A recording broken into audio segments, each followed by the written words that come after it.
Imaginez que vous êtes dans votre garage un samedi matin et que vous regardez une pile de vieux outils en bois que vous vous apprêtez à jeter. Des manches de pelle fendillées, des cadres de fenêtres qui se déforment, une terrasse qui commence à noircir et à se soulever. Vous pensez que c'est foutu. Vous pensez que la nature a gagné, que l'humidité a eu le dernier mot et que la seule solution raisonnable est de tout remplacer. C'est exactement ce que l'industrie veut que vous pensiez. Parce que ce que je vais vous révéler aujourd'hui, c'est une méthode qui existe depuis des décennies, utilisée en secret par les charpentiers les plus expérimentés, les restaurateurs de meubles anciens et les techniciens de maintenance industrielle, et que les grandes marques de peinture et de traitement du bois font tout pour que vous ne connaissiez jamais. Tout commence avec une question que personne ne pose vraiment. Pourquoi le bois pourrit-il? La réponse évidente, c'est l'eau. Mais ce n'est pas toute l'histoire. Le bois ne se dégrade pas simplement parce qu'il est mouillé. Il se dégrade parce que des micro-organismes, des champignons, des bactéries et des insectes trouvent dans ces fibres un environnement parfait pour se développer. Ces envahisseurs microscopiques s'attaquent à la cellulose, à la lignine, aux structures internes du bois et les décomposent de l'intérieur. Ce processus est lent au début, presque invisible. Puis un jour, vous appuyez sur une planche et votre doigt s'enfonce. C'est là que vous réalisez que le mal est fait, profondément, silencieusement, depuis des mois, peut-être des années. Ce que l'industrie de la peinture vous vend, c'est l'illusion de la protection. Des lasures, des vernis, des saturateurs, des huiles. Des produits souvent magnifiques à appliquer, qui donnent une belle finition en surface, mais qui ont un défaut fondamental que presque personne ne vous explique jamais. Ils recouvrent le bois.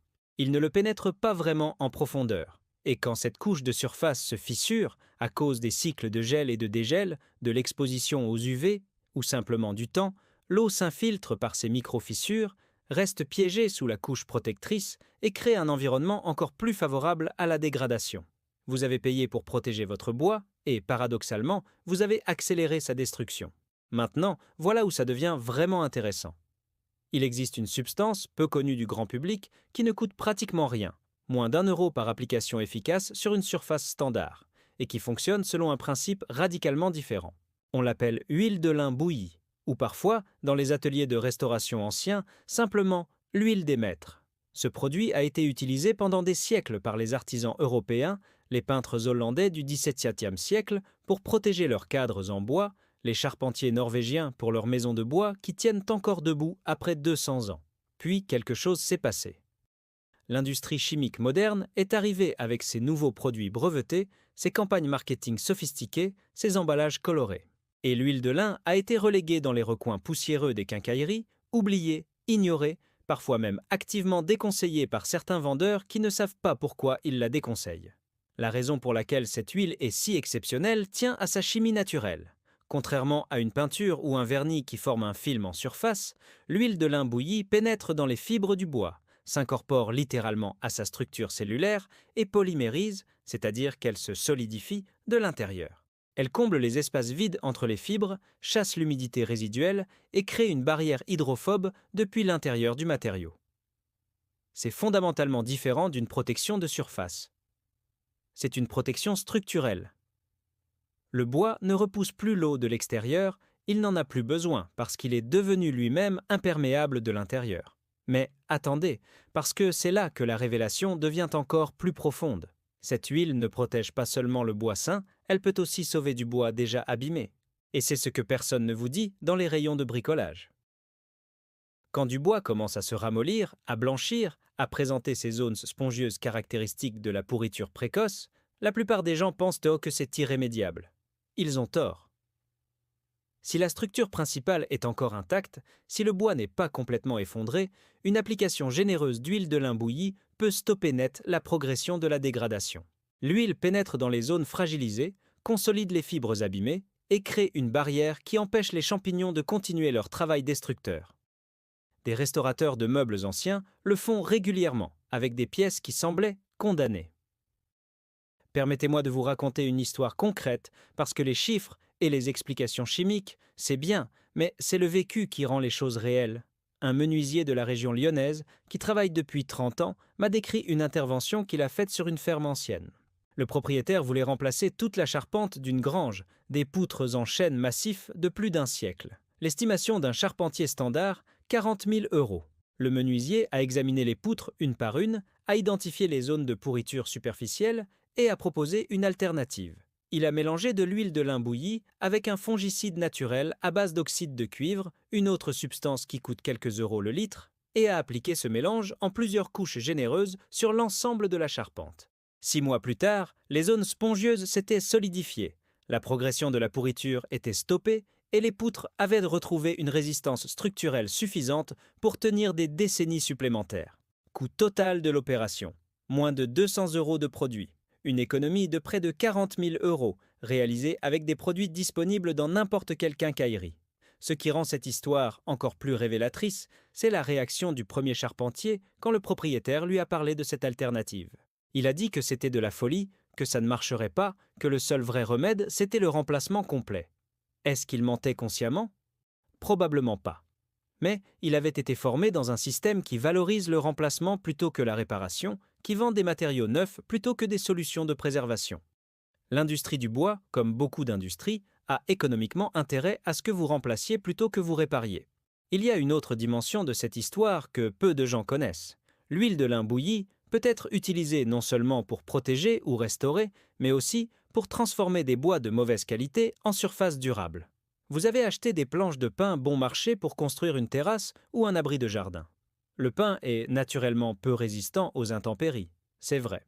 Mais si vous l'imprégnez correctement avec de l'huile de lin avant même de l'assembler, si vous laissez l'huile pénétrer en profondeur pendant plusieurs heures, si vous répétez l'opération 2 ou 3 fois à quelques jours d'intervalle, ce pain bon marché va se comporter d'une façon radicalement différente. Il va prendre une teinte chaude, dorée, qui se patinera avec élégance au fil du temps. Et surtout, il va résister à l'humidité, au gel et aux insectes d'une façon qui ferait rougir bien des traitements industriels hors de prix. Il faut aussi parler d'un secret que les peintres en bâtiments anciens connaissaient parfaitement. Le mélange huile de lin et térébenthine. La térébenthine naturelle, pas les solvants chimiques modernes, mais la vraie térébenthine de résine de pin, agit comme un vecteur qui aide l'huile à pénétrer encore plus profondément dans les fibres du bois. Un vieux peintre parisien m'a un jour expliqué que dans sa jeunesse, avant que les peintures acryliques et synthétiques n'envahissent le marché, tous les peintres professionnels commençaient leur chantier bois par une couche de ce mélange. Ils appelaient ça la couche d'accroche. Ce n'était pas pour faire adhérer la peinture, c'était pour nourrir le bois, le préparer, le fortifier avant même de penser à la finition. Cette étape a disparu des pratiques modernes, non pas parce qu'elles ne fonctionnent pas, mais parce qu'elles ne génèrent pas de revenus pour les fabricants de produits de finition. Alors maintenant, parlons pratiquement, parce que la connaissance sans l'application ne sert à rien. L'huile de lin bouillie se trouve facilement dans les quincailleries traditionnelles, sur les sites de produits naturels, parfois même dans les épiceries de pays méditerranéens où elle est encore utilisée dans la cuisine. Le prix tourne autour de 5 à 10 euros le litre, selon la source et la qualité. Un litre couvre facilement 10 à 15 mètres carrés de bois en première application, plus en application suivante car le bois absorbe de moins en moins à mesure qu'il est saturé. Pour une terrasse standard de 20 mètres carrés, vous parlez de 10 euros de produit maximum. La même surface traitée avec un saturateur de terrasse haut de gamme vous coûterait entre 50 et 150 euros et devra être réappliquée tous les 2 ou 3 ans. Ce que la plupart des gens ignorent aussi, c'est que l'huile de lin bouillie se bonifie avec le temps. Elle ne s'écaille pas. Elle ne forme pas de film qui peut se décoller. Elle est intégrée au bois. Elle est devenue le bois. Chaque nouvelle application vient renforcer les couches précédentes plutôt que de se superposer de façon artificielle. Avec le temps, un bois traité régulièrement à l'huile de lin développe une résistance et une beauté qui s'approfondissent plutôt que de se dégrader. C'est l'inverse exact de ce que font les produits modernes, qui protègent de bien pendant 2 ans, puis commencent à se détériorer de façon visible et irrémédiable. Il y a une dernière chose que je dois mentionner, parce qu'elle touche quelque chose qui va au-delà du simple calcul économique. Nous vivons à une époque où l'on parle constamment de durabilité, de réduction des déchets, d'empreinte écologique, et pourtant, la pratique dominante est toujours de jeter et remplacer. Des millions de tonnes de bois finissent dans des décharges chaque année, des bois qui auraient pu être sauvés avec quelques litres d'huile et un peu d'attention. Des arbres ont été abattus pour produire ces matériaux. De l'énergie a été dépensée pour les transformer, les transporter, les vendre.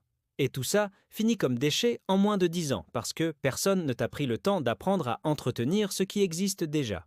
L'huile de lin n'est pas seulement une économie financière. C'est une philosophie, celle de prendre soin des choses, de les faire durer, de comprendre les matériaux qu'on utilise plutôt que de les consommer de façon aveugle.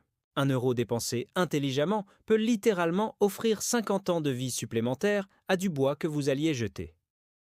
C'est une réalité que les charpentiers anciens connaissaient par instinct, que les restaurateurs d'art utilisent quotidiennement et que l'industrie moderne préfère enterrer sous des couches de marketing et de produits complexes. Tandis quoi?